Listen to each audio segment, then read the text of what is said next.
1947 saw the division of the Indian subcontinent and the largest mass displacement of the 20th century. Over 20 million people were uprooted from their homes. Historical accounts generally focus on the western border. The crisis in Punjab triggered an immediate national emergency and a formalized exchange of populations. But in Bengal, the government attempted to limit the transfer of people, treating migration as a localized issue to be contained. This map plots 20 million displaced people. While millions moved rapidly through Punjab, Bengal's migration staggered over decades. Tracking the final destination of the most vulnerable eastern refugees, the data collapses to a single isolated point in 1979, Marichjhapi.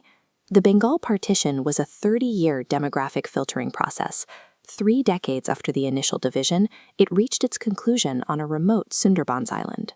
For decades, the narrative of the Bengal partition has been defined by literature and cinema produced almost entirely by the Badra Lok, the upper caste, upper-class Bengali elite. Their accounts center on the loss of ancestral wealth, a deep nostalgia for an idyllic homeland, and their successful integration into Calcutta's urban economy. But this literature excludes the Chota Lok, or Namashudras. These marginalized Dalit peasants and artisans actually made up the vast majority of later refugee waves. Historians and administrators projected the upper caste experience as the universal standard for all Bengali refugees. Because the Badra Lok controlled the historical narrative, they masked a coordinated, state-sponsored campaign of caste-based geographic exile executed against Dalit refugees. To see how the state filtered these populations, we have to divide the protracted Bengal migration into 3 distinct socioeconomic phases. This flowchart tracks populations from 1946 to 1971, sorted by class and caste. In Phase 1, from 1946 to 1958, elite upper caste Hindus migrated early to protect wealth and prestige. With significant financial and social capital, they avoided relying on the government for survival. The second phase, from 1958 to 1963, brought the middle classes. The government treated them as economic migrants and explicitly refused to recognize them as displaced persons or provide financial assistance. The third phase spanned 1964 to 1971. Following severe communal violence, including the 1964 Hazrat Bal incident, the Nama Shudra communities fled. They migrated for pran, purely to save their lives. The political landscape in East Pakistan had shifted. Muslim landowners repossessed land left behind by the earlier Hindu elites and handed it exclusively to Muslim farmers, completely eradicating the livelihoods of the Dalit peasantry. The migration timeline was highly stratified. The populations with the least social capital arrived last, and they encountered a West Bengal government that viewed them as an economic burden to be removed.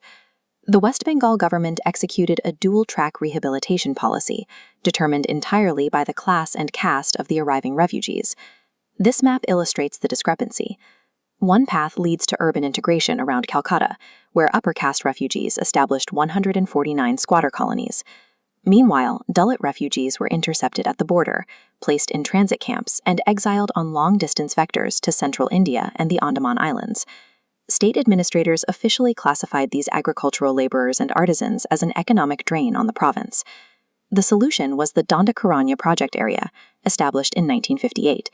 It was a massive 77,700 square kilometer tract of wilderness sprawling across the borders of Orissa and Madhya Pradesh.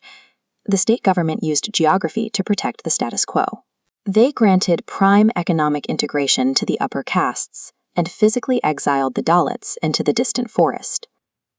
Bureaucrats issued an ultimatum to the refugees in the transit camps: board trains for Dandakaranya or face immediate eviction and the termination of all food rations within 30 days. The reality of Dandakaranya was stark. It was an arid, infertile forest, completely removed from the cultural and linguistic world the Bengali refugees knew. Forcing riverine agriculturalists from the wet, fertile delta of Bengal to perform heavy manual labor and clear dry timberland was an ecological and economic absurdity. The camps suffered from total administrative neglect. The government failed to provide basic survival infrastructure, and when cyclones leveled their flimsy shelters, camp officials simply fled rather than offer assistance. The Dandakaranya policy was never a viable resettlement plan. It was a punitive labor extraction project built to disappear an unwanted, marginalized population from the public eye. By the 1960s, the refugee camps were fracturing. Mass protests and hunger strikes erupted as the refugees resisted forced evictions. The Communist Left Front recognized an opportunity. Leaders like Jyoti Basu capitalized on this mounting Dalit anger to build political momentum. In 1975, Basu made a direct promise to the refugees. If elected, the communist government would retrieve them from Dandakaranya and resettle them in the familiar riverine ecology of the Sundarbans. In 1977, the Left Front won state power in West Bengal. They immediately reneged on their promise, declaring that no refugees would be permitted to return.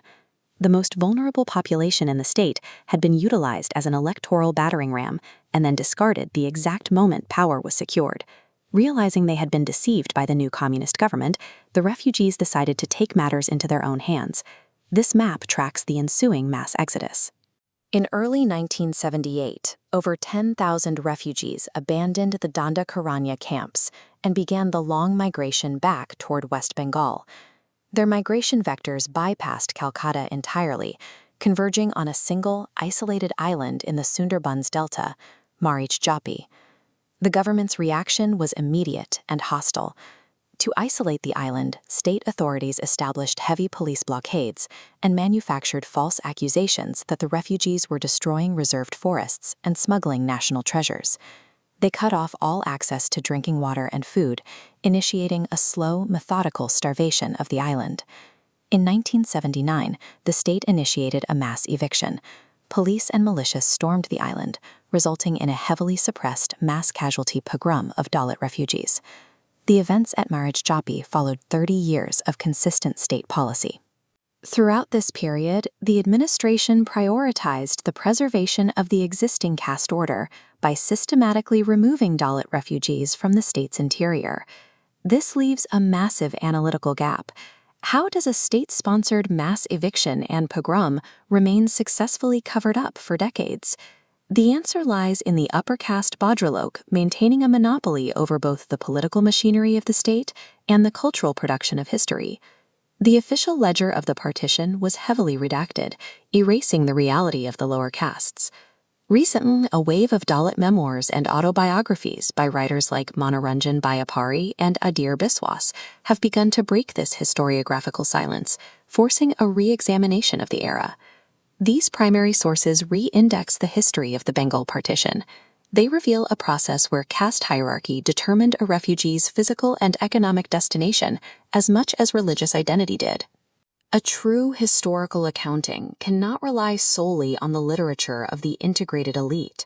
It must confront the raw, uncomfortable data of state-engineered marginalization.